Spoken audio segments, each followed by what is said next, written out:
Okay, good afternoon, everyone. This is a little bit quieter than I was expecting or hoping for. We're getting towards the end of the day, but a few more people may come along.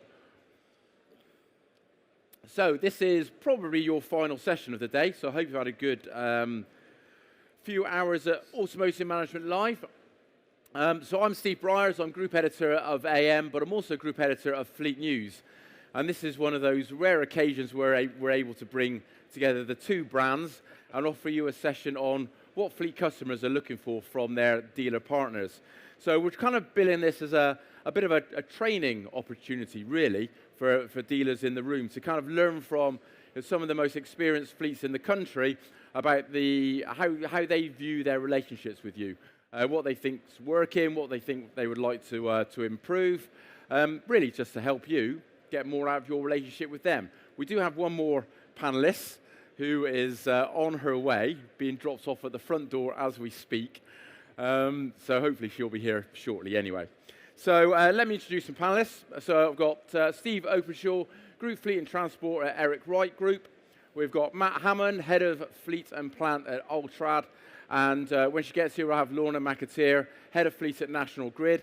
And Matt and Lorna are also Deputy Chairs of the Fleet Association, the Association of Fleet Professionals. So you can ask questions at any time. I mean, this is a discussion. I've got a number of questions that I can put to our panel. But anytime anyone wants to ask a question, just put your hand up and we'll get a microphone to you and you can butt in and ask your question. But I thought we'd just set the scene to start off with. If you could sort of outline your current relationships that you have with your dealer partners, where those relationships are. Sometimes they're slightly I suppose, remote because of the leasing company. So just how that sort of plays out within your business. Matt? Sure. So are we on? Yeah. Yep. I think from an Altrad viewpoint, we're mainly a commercial fleet. We don't do that many cars. So we look at partnering. We use a lease provider, but we very much have a three-way relationship with ourselves, the lease provider, and the dealers when we're looking at the commercial side of things. So we've probably got 2 or 3 dealers we work closely with at the minute. They understand our business, they understand our business profile, what we need from the vehicles, and the same way we understand what they can offer. So we do work quite closely on that side of things, and it works well. I think you need that closeness. You can't just rely going through the leasing provider. You do need to get and sit in front of the excuse me, in front of the dealers and really understand how each other tick. Mm-hmm. And Steve? Well, for us, we're regional based, fleet just over 500 vehicles, more cars than light commercials, but we've got about a third of them are light commercials. But the leasing company to us is secondary. We've got the agreements in place with the leasing company, but the day-to-day operations of the vehicles and when we have, it's crucial with the dealer network. And we have nominated dealers. We don't let the leasing company dictate who we're going to use. Same with the supplying dealer. We nominate which dealer we want to use because we don't want these vehicles delivered in from everywhere. We want them from a local company, fits in with the ethos of being a local company ourselves, and we're fetching employment or keeping employment within the region. So dealership relationships for us are crucial. So Lorna has just arrived. I'll give her a couple of minutes to get her breath back because I saw it literally run into the hall.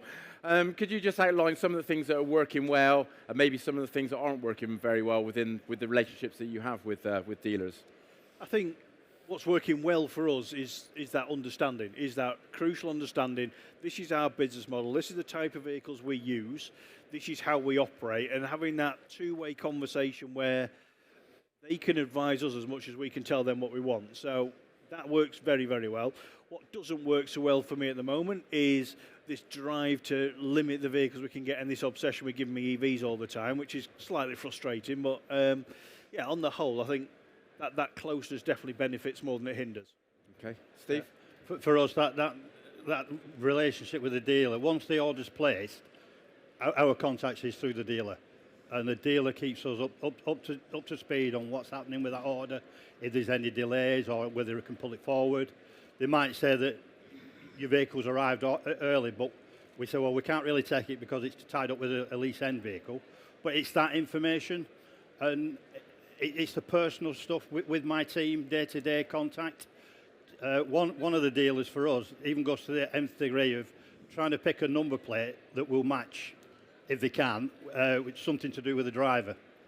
Maybe the initials at the end might be the same or something like that.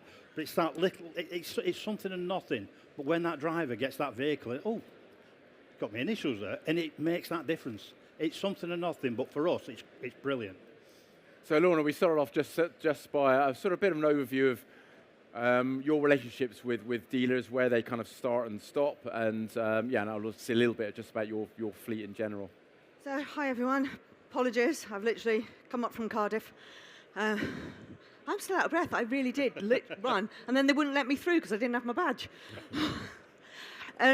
So, Lorna McAtear, Head of Fleet in National Grid. We've got over 10,000 vehicles, so the dealer relationships to us are incredibly key. And with over 3,000 cars which are come through the lease co, we have panels of funders, so actually it can get quite complicated. So we need to make sure all those relationships are in place, that we're always getting what we want, because there's only 2 people in my team that run all those cars. So if we get queries and have to deal with them all the time, we need to be really good and make sure that the drivers are always notified and how we get all that information through. And I think you guys probably just touched on it as well, is when you've got vehicles coming off one lease, and I've got a multitude of funders, so then they're going on to a lease with a different funder, we have to make sure that we don't always take those early deliveries. And the biggest bugbear we have is that dealer rings the driver and says, your vehicle's here and it's been here a month, why don't you want it? And it's because we've still got another month to go on the other lease and we're facing early termination costs if we don't. But it's that communication to the driver that it has to be critical, but it has to meet the processes that we have in place with those funders and dealers. Can we talk about vehicle handovers? Because it's something that the Association of, Association of Fleet Professionals has created some standards that it would like retailers to sign up to. It is an issue. It does seem to be a bugbear when we talk to fleets. Do you want to talk about your current experiences and what you would like to see in a vehicle handover? I think we've had a myriad of experiences lately, and a lot of it stems from COVID. So I do have some sympathy that when we had COVID and the pandemic, that vehicles weren't being delivered, they were very late, you couldn't get the drivers, so everything in our world and from what we saw just disappeared. And the problem we've got, it's not all come back. So we're getting delivery drivers, and I appreciate that getting hold of delivery drivers to take those vehicles to fleets is hard because not everybody wants to do it anymore. So we do know there are some challenges there. But even when they do get to those drivers and they come in, when you get the handovers, they're absolutely diabolical in some situations. I've got nearly 2,000 pure electric vehicles now on my fleet. Some of those drivers, it's the first time they've ever driven an automatic or an electric vehicle. And they get there and they're not shown where the start buttons are, if there's a start button. They're not shown any of your technical stuff that's in those vehicles. There's no idea. You get in, and if it's been used for anything, it's all the technology and setting it up, the Bluetooth, the how to pair your phones, how to get some of it.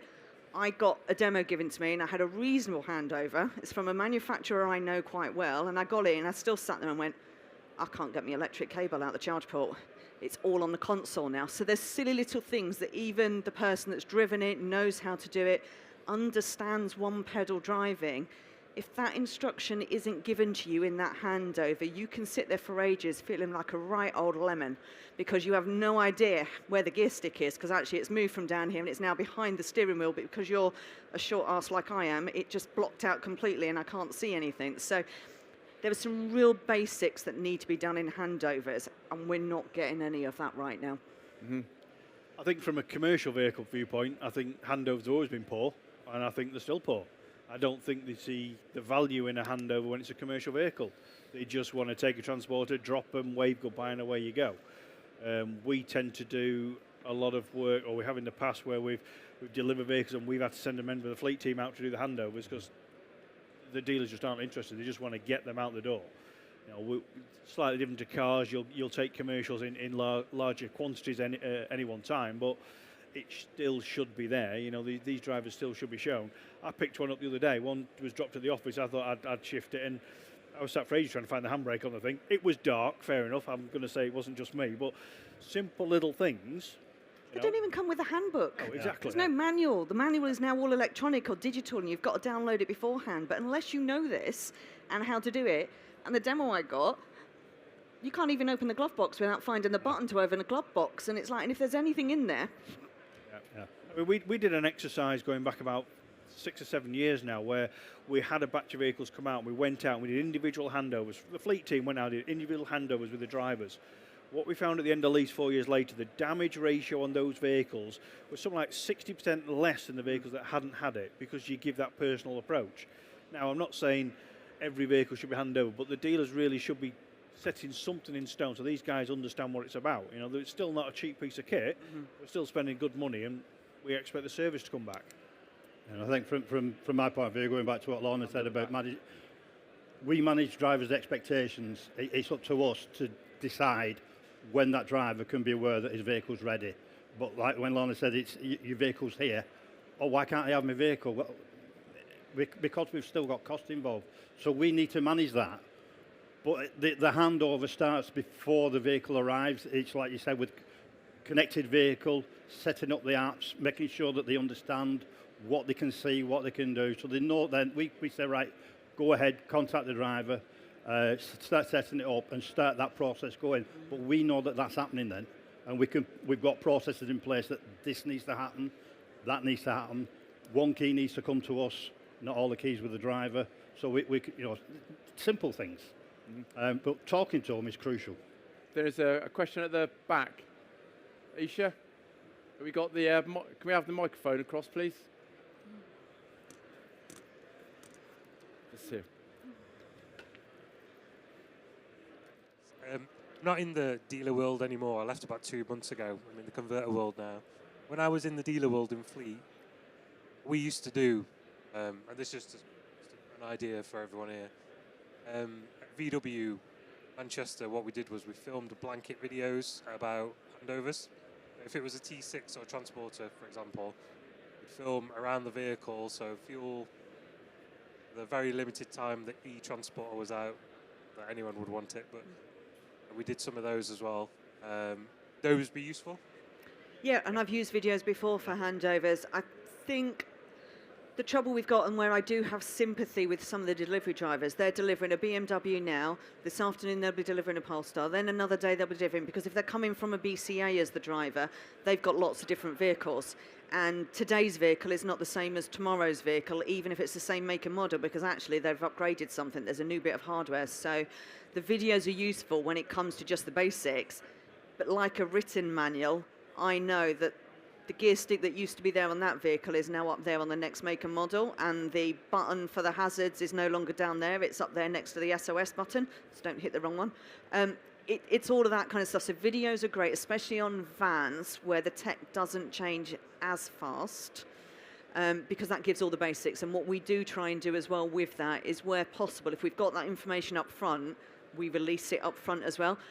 But it still doesn't work, because you'll read it and then you get in the vehicle and then it's where everything. You almost need somehow to do it. And I've even tried having an iPad before, so they can sit in there with it all on and they can watch it all and figure it all out. So we've tried lots of different things, but it really does start with just some of the basics.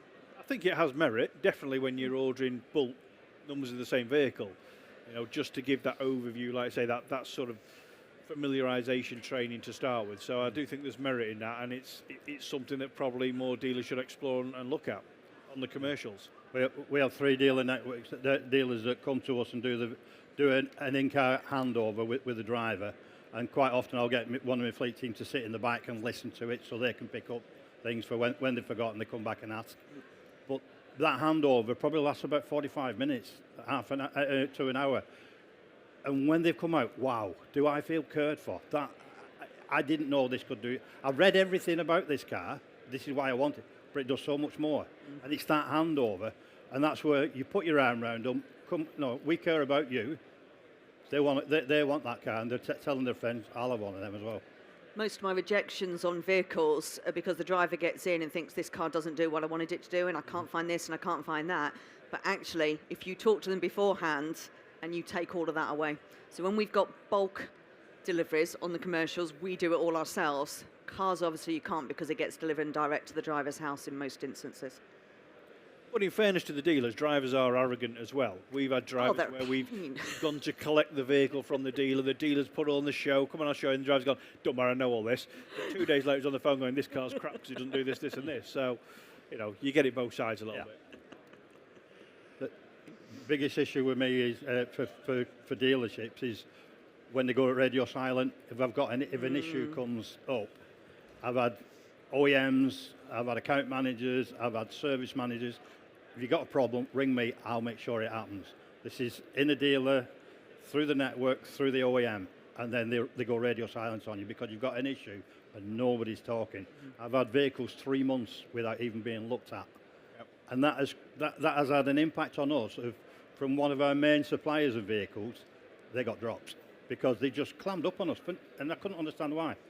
So at the A.F.P, we've worked on a document for standards, and we've worked on it in collaboration with some OEMs. So they've had some standards, we've looked at what we've got, but it covers everything from the handover of all the technical stuff, the keeping the customer, whether that's the driver, the fleet manager, and the lease co, or whether it's just driver and lease co, informed all the way through. And that document works all the way down to how the vehicle should be delivered as well. So some really silly things, but they mean a big thing. So we always know you have to deliver it with X amount of fuel in, but it's also 50% if it's an EV, because not everybody will have a home charger. So very often something's been dropped off and then they can't even get it to a charger because it hasn't been dropped off with enough. We're not unrealistic. We know you'll never get 100%, and that's just nonsense. Even 80% can be hard for somebody to deliver a vehicle with, but 50% should be enough so that at least somebody can then get it somewhere for a charge and understand how to do that. So the standards go through all of this. It even will reiterate, do not ask the driver to give you a lift to the train station.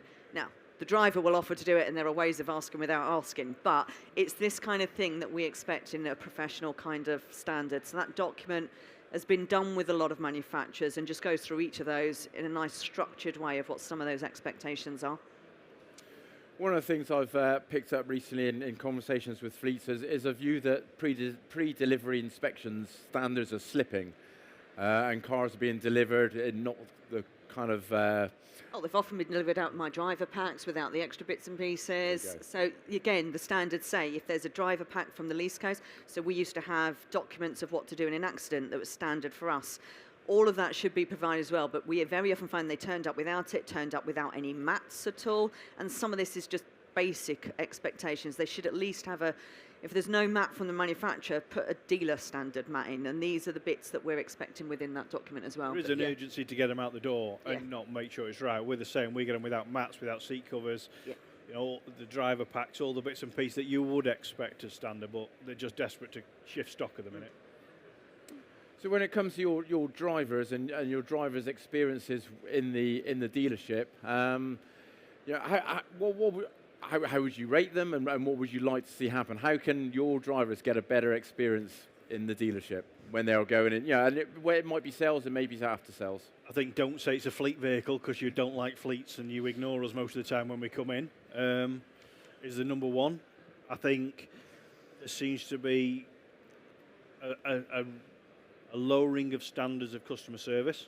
We will just get vehicles stood because they won't be looked at. There's very little in the way of KPIs that we're working to. You know, these are tools, and I get everybody wants the cars back, but actually a commercial vehicle is a tool that's going to earn money. That's got to be in, repaired and back, and there doesn't seem to be that understanding and urgency to get vehicles through the system. And I think just a general feel that you didn't buy it from me, so why am I bothered, is what we tend to get a lot, and that, you know, we can't function like that. I know we get through lease codes, and I'm going to steal one of your questions here a little bit, Steve. I know you all get upset when we go to Halfords for oil changes, but actually, you know what? They get it in, they service it, and they give it me back. Why wouldn't we? That's what it's about for us. It's about a time management process. We want the vehicles in, off the road, downtime minimum, and we've got to get the vehicles back. And it seems that urgency doesn't translate through to the dealers a lot of the time. So what I also need is, and I'll give you a little story, my boss's boss has opted out of my car scheme and has taken the cash. We'll go into a whole different reason of why that is, but anyway, They asked for recommendations. I pointed them at a few manufacturers and therefore the dealers, and they went in, and the first thing the person tried to sell them was a diesel. And what do you want that electric for, or what do you want that hybrid for? They don't work. And then they regurgitated every single myth that you read in those newspapers as to why that person shouldn't have an electric vehicle. We are all transitioning in fleets, and the last thing we need from anyone in the dealership is them trying to sell diesel vehicles to our drivers. We are transitioning over, and that really, really doesn't help with any of the story we're doing. And I don't know why you do it unless there's a commission scheme that you're getting that incentivizes you to get rid of the diesel off your forecourt first. So, probably tongue-in-cheek comment, but anyway. I guess there may be some things in there, but we're finding too many of my drivers do go in. They want to test drive one of the electric vehicles there because that's what they're getting off our car scheme, and they're being persuaded by that person on the floor not to take the electric vehicle. The thing for me is as well, when somebody comes in, you don't know who they are. It could have been Lorna's boss's boss's boss. It could have been just the van driver. You don't know who's stood in front of you. And the amount of time I've been stood in a dealership at a service desk and I've been ignored. And I've been worked 20 minutes, half an hour before somebody said, is anybody looking at you? No, you just left me. I've even done secret shopper exercises for a certain dealership and then gone back and said to all the staff, I'm not just Steve Openshaw. At the time, it was a Mondeo driver. I have a fleet of 500 vehicles, and I'm not coming by sending any of my drivers to you. You need to care for them guys. They're not spending the money, but they're putting the money back into you. And when you look after them, drivers come back and say, this dealership, they've done everything for me. They give me a waiting area, they make sure I have tea and biscuits, or they've kept me informed, they've run me up, they've got an issue, it's going to be delayed slightly, or it's on time, come and pick it up. Did they not give you the red carpet? No. That was just you at the door earlier. Yeah. No, I've got a new pastime now, so I go into dealers and look interesting cars, and I was in a dealership, I'll not say who it was the other day, and the guy just blatantly lied to me about everything his car would do. And I was stood there, and I probably took it for about 10, 15 minutes. I couldn't bite my tongue anymore. But it's just that education piece that, you know, this thing would do 600 miles apparently, and it quite clearly didn't, you know. And you go, what, on a 60 kilowatt battery? Yeah, you know. And you've got to be realistic. It's the same story of we all get fleet drivers who come to us and you go, yeah, lead times 6 to 8 weeks or 10 to 12 weeks. The dealer down the road can get me one next week. Well, come on, you know. Really? Can you? You know. So Matt's comment about using Halfers, that came from a conversation I had earlier with a dealer of a top 20 AM100 group who said, I think he may have said it in another session, it's all very well, you know, fleets coming in and, you know, they'll use non-franchise workshops for, you know, for the oils and the consumables, all the stuff that's easy to do but is quite profitable. But then when there's a major problem with the car, they come back to the franchise dealer. That's you know, the hard to do. And we don't get a choice. Well, I think so his view was, you know, so get to the back of the queue. I think it's two things. One, you tend to go where the lease provider tells you. But two, you go to the main dealer and they're giving you a date 6 to 8 weeks in advance. Yeah. You know, and then you'll go, well, we can't wait that long. Oh, well, we can get it in tomorrow. Go around the corner, and they'll do it while you wait. So, you know, there's got to be that trade-off a little bit. When the light bings up, you know you've got to get it in, because otherwise the lease co will say, well, you didn't get it in for 8 weeks, so you're out of warranty. I don't think there's any underpinning reason. I don't think we're focusing that way. I think that's just the way the demand of the market drives us. If we can get it in somewhere, we'll get it in somewhere. You know, we want to be compliant. We want to keep these things in warranty, and you can't wait 8-10 weeks just to get an oil change. Yeah. Any other thoughts? Oh, no, agree. Yeah, no, we're exactly the same. It's like, yeah, you can get it in 3 months' time for your service, but and they're ringing up when it's going to be due in a month's time, but it's going to be 3 months before we can get it in. To us, we're giving plenty of notice. We know there's issues with recruitment and technicians and things like this, but 10 weeks to wait to get your car in is ridiculous. When Matt says you can go into an Alfred's and get it done within 1 week and no issues, and it's all exactly the same process. I'd rather deal with a dealership. We've got relationships where I can make a phone call. I've got one of my drivers, he said it's going to be 10 weeks. Right, we can get it in next week for you. Not a problem, I'll come and use you. So we will want to use you, but if you can do it. What about agency models? So, there's been a bit of a move by some manufacturers to go down an agency route. Some others have backed off again after initially wanting to go quite hard in that area. How do you feel that those models would impact the sort of service and the relationships that you have with dealers? And I think this couples into conversations we've had before. It depends on the size of fleet you are, because the bigger as a fleet you are, you probably already deal with a pseudo agency model anyway, because I'll deal direct with BMW, and then I'll go and do a relationship that you deal direct with Ford. So the bigger you are, you've got your dedicated account managers. What was being lost, and it's even worse for an SME, you've only got a handful of vehicles and you deal with that local garage on the corner, that dealership there, you get a really good service. Being forced into that agency model where you've now got to go and have an account manager somewhere and you can't deal directly, that's how it was feeling for an awful lot of fleets, that they could no longer have that direct relationship. They could no longer feel like they were in control of whatever discounts they may get, and being able to do deals or talk or swap a vehicle out or get a stock vehicle or help out someone. So a lot of that knowledge and good customer supplier relationship stuff was disappearing. It's not felt as much on the big fleets, but it still is, because we would say we'd rather deal with that one. And actually what a lot of dealerships probably don't realise is we follow the person. So when they move dealership, if that's a really good customer service person, we will follow them. And you'll lose all that business to the other dealership, because if they're really, really good at responding to us, talking to us, getting things out the door, helping us out of a scrape, finding a demo when we need, whatever it is that happens that last minute with the most awkward CEO, senior exec person that you've got, if that person moves, you tend to move with that person. I think you're right. I think the bigger fleets, not so impacted, but definitely that relationship with the smaller fleets is what builds this, and this is what it's about. You want those smaller fleets to know the dealer, know the dealer principal, know the people in the place, and work with them. And the agency model is going to impact that significantly, I think. But I think we're all probably fleets of a size where it doesn't really matter, because we are dealing with the manufacturers direct a lot of the time. But yeah, it's something that needs considering. We deal direct with manufacturers on terms and discounts and stuff like that, but we deal with dealers and we nominate, this is our dealer. It's not going to come from somebody in Watford delivered up to Preston. All right, it might still be on the same transporter that comes up to Preston to the dealer, but it's that local person who's taking that off, working in the dealership. We're creating that demand for that employment and for that dealership to thrive. So when OEMs were pushing and really pushing, you're going to go down this route. So right, if that's the way you want to go, that's fine. I said, but fleet managers have got long memories. If you're forcing us to do things, it's going to come round, and it did.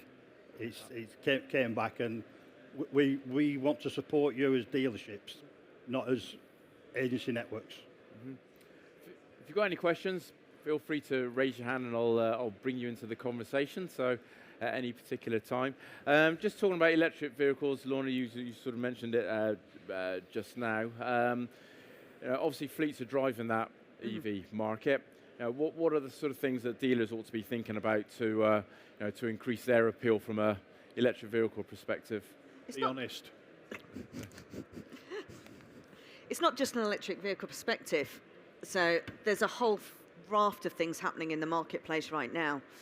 So I'm trying to work out how innuendo I can get without getting kicked off the stage. Size matters now. So one of the things that we've got, the length and width of a vehicle, because I need to know I can fill it into a parking space. So I'm actually in a vehicle now that's 10 centimetres wider than my previous vehicle, which is great. It fits in the parking space, but then you open the doors. The doors are fat now because of all the pedestrian safety stuff that we've got to put into these doors, and you can't get in and out of the vehicle. I came out of a car park in Cardiff this morning, and I had that much space either side of the bollards to get out of that parking space. So one of the things that really needs to be clear when you're turning up now is, what are the genuine dimensions of that vehicle? So when somebody's coming in and they're asking for advice on vehicle types, what they've got, we're not selling to people anymore. We're still trying to sell, and I'm going to be really politically incorrect, you're selling to blokes who prefer performance over everything else. And you're not selling to the new breeds of people that are coming through. You're not taking into account all the differences needed now. Nobody ever talks properly about, on electric vehicles, the charging speeds of the vehicle, how genuinely long it takes to put all that in. So there's a whole different set of people coming now to buy vehicles. And a lot of it is, where's the charging port? Where are the cables? How do you know if you're reverse parking or driving in now because you can't get to these cable bits? So there's a whole bunch of stuff. And I know, and I have some sympathy, that during COVID, any electric vehicle was sold to the fleet. It wasn't given to anybody in the dealership to drive and get that experience. You need to be driving those vehicles and living that experience and knowing what it's like when you get to those charge points, understanding all that side of it, so that you've got real world experience when a driver comes in and says, how do I do that? Things about turning the creep off on the vehicle as well, because not everybody likes that. They want to stop. So there's subtleties in those vehicles, especially on that one pedal driving, that really need to be emphasised in the dealerships. And you're only going to do that by getting the bums in the seats and actually driving those around and learning, so that you've got that experience to talk to people as well. I think that's, I'm controversial. I don't think it matters if it's an EV, a diesel or a petrol. I think it comes down to, actually, you want that dealer to be the expert on that vehicle. You want to know everything about that vehicle. If it's an EV, where's the charge point, what's the range, what's the charging speed? If it's a diesel, how does it operate, how does it function, what's the performance, what does all this touchscreen stuff do? You just want you guys to be the experts, because the problem is, for us, we probably sit across, 30, 40 different makes, models and brands in our fleets. We can't be the expert on them all, and they change that often that you kind of think you know it and it's changed again. It's that level of professionalism that I think is lost a little bit, and I've seen it from my hobby of going around and annoying dealers, that you kind of go, you should know your stuff. You should know everything about this vehicle because this is your vehicle. I don't expect the Volvo guy to know about the Ford, but I expect the Volvo guy to know about Volvo, and I think that gets lost a little bit.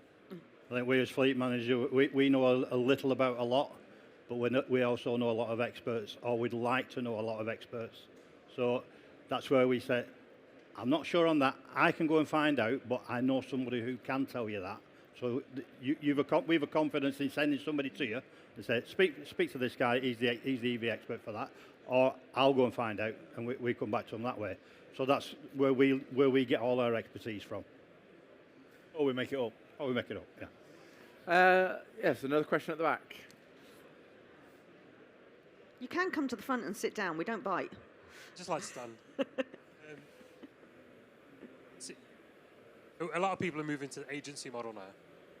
Are you seeing the best people leave the industry because of that? No. I don't think the best people are leaving. I think the best people, like Lorna said, will go to where they're comfortable, and the fleets will follow them around. I don't think we're seeing the best people leave the industry. I think we're probably seeing some people, and I think we're maybe seeing the older generation going, they don't like the new way it is, but the ones who are good are sticking around, and you're still seeing them. They'll dump the brand and they'll go to another one that suits their style. That's what we're seeing. I think a load were furloughed and never came back because they decided, actually, I don't need to do that anymore. Because, some of especially on the delivery side of it, they didn't need to, so they never came back. So hence, we've got a shortage on the resource on that delivery side. I think it's changing. And I think that's one of the biggest things as well. How you sell vehicles isn't how you used to sell vehicles. And not everybody's recognising that change. For me, you're the experts on selling. Sell yourself. Sell yourself to the driver, sell yourself to us. We want to work with you. You're crucial to what we do. We don't want just a faceless agency thing. We need you. There's a lot of change in the market, obviously with electrification. There's a particular lot of change with new brands coming in as well. Many of whom dealers in the room and at the show in general will be potentially looking to take on as franchises. We've got Omodo, we've got the X-Pen car over there as well. I think that's the first time it's been out in public. So go and have a look at it, because I don't expect you guys have seen it. From your perspective, these guys are thinking about which franchise to take on. What's your take on the new entrants that are coming in? Are they brands that you would consider putting on fleet? I think what we've seen over the last few years with Polestar and Tesla has sort of changed the face of the market, and these brands have got to come in because the big OEMs are on the back foot. They're behind the curve ball on this, and these guys are going to come in and steal a march.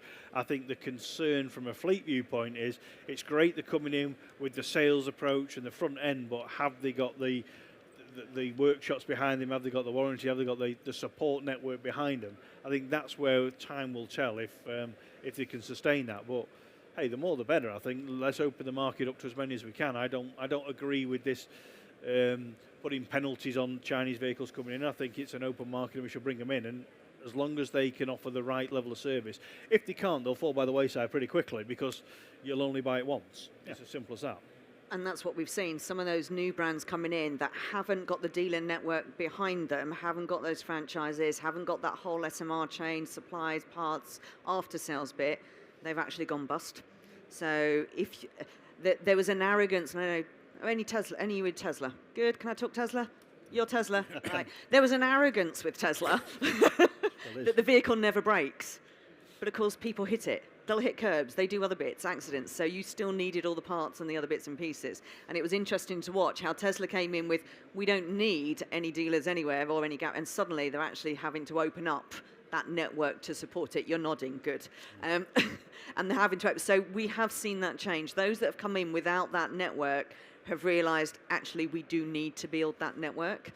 And we're seeing it subtly, and some are coming in, and they're trying to sell us the new vehicle. In the background, they're pedaling really, really fast to try and build up those relationships and get those franchise dealers in and get some of that support. Because the first questions we ask them is fleet, what's the aftercare like? What are the warranties like? How long does it take to get the parts in? And even if we run our own workshops in certain locations, we still need that parts supply coming into us as well. So I think I'm going to keep using the word change, and I did it yesterday speaking. I think somebody reckoned they'd earn a fortune every time I said it. It is changing, and we just need to try and keep as up to speed with that change as we can. We've looked at the new entries like BYD, and how were they going to service? Polestar was another one, and the assurances that we've got as a fleet that this, if we take you on, this is what we can do, and what they've actually delivered means we've now put them on. We're starting to put them on the choices list, and drivers are taking them because they're not poor quality, they're good quality. They're not premium brand. You know, there's some of them absolutely fantastic, but they're not all premium. But they're a lot better electric car that people want than what they could have with like a European or what you call an old-time OEM. For what we can get in our base banding for cars, I can put a fantastic BYD seal in, and other than that, they were getting next to nothing. A hybrid, and they want electric. Mm-hmm. So it does work, and they're staying there. They're staying on, and they're coming now. The one that they got 4 years ago, they're changing for an MG now, and this is 10 times better than I've had before. I love it. I'm staying with it. The difference with a lot of the new brands coming in is fleets work on total cost of ownership. So we understand that, yes, I might pay a bit more up front for that vehicle, but I know my ongoing running costs are going to be lower. It's not going to go in as much, or every 5 minutes to have this changed or that changed. The new brands are unknown, and we're taking a risk. We're taking a bit of a flyer on some of these coming in because we just haven't, and nobody has, enough history to understand which parts go, which parts don't go. I mean, these are now computers on wheels, and actually most of the faults are software-related faults. It's those nice techie buttons that don't always work and stop and it's the connectors going, it's the wiring looms going, and everything else. It's not necessarily the mechanical stuff on the vehicle anymore that's failing. And again, that's another change that we're all having to get used to. It's how do you do the diagnostics on that vehicle instead of, and some of it can be done remotely, but it's understanding it. So it is a different landscape. Mm-hmm. Mm-hmm. Okay.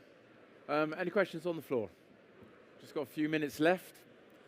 You're quite a bunch this afternoon. Overeat at lunch or something. Okay, let's just do some. We only got a few minutes left anyway.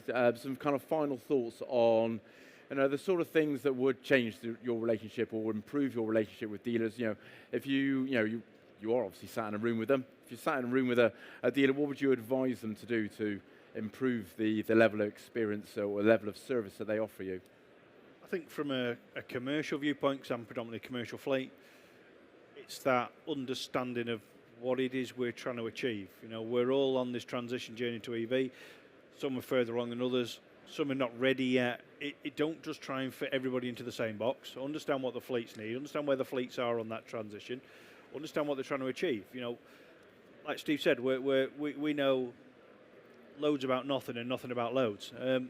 we need that education. And there's new models, new things, new developments coming through all the time. We're sponges. We want to learn. We want to understand this information. We rely on the dealer network to tell us this type of thing. So, you know, work closely with the fleets. The fleets want to work with dealers. I think that's the key. It's not us against them. We want to work with the dealers. We want to work in partnership with people, and we want to build long-term relationships. But it's got to be a two-way thing. Don't see us as the enemies that nobody wants to talk to. See us as a partner. We'll be there for years, coming back to you time and again. You look after us, look after our drivers, we look after you. And that's the top and bottom of it. Commercial vehicles, when they break down, it's not just a van off the road, it's a team with all their equipment. It's costing hundreds or thousands of pounds a week just to have that van off the road. Mm-hmm. It's crucial that we can get something reliable, that we know we can talk to somebody and get things through. We need these things back on the road. The cars are a bit easier because you can put somebody in a different car. Commercials, it's very expensive. So whether it's cars or commercials, fleets are driven by two things a lot of the time. Surprisingly, not finance. It's operational efficiency and safety. So when we're coming to you with anything, it's because one of those two things is causing us problems. So that goes back to your little Halfords comment, or it goes back to answer the phone when we call in and get back to us. It's operational efficiency and safety. Those are the things that drive us more than anything else. And that's where we get noise, and that's where we'll put noise your way if that new vehicle turning up has anything to do with either of those two. Great. Okay, there's a cow wandering past the stage, bizarrely. Poor cow. I'm not sure what's going on there. Right, that's pretty much it. 3/4 of an hour is up. Hopefully you found this of some use. Please join me in thanking our panellists, Lorna, Steve and Matt. Yes. And if you're sticking around, the show is open for another hour or so. Go and visit some of the exhibitors and enjoy the rest of the day. Thank you. Yes. Thank you.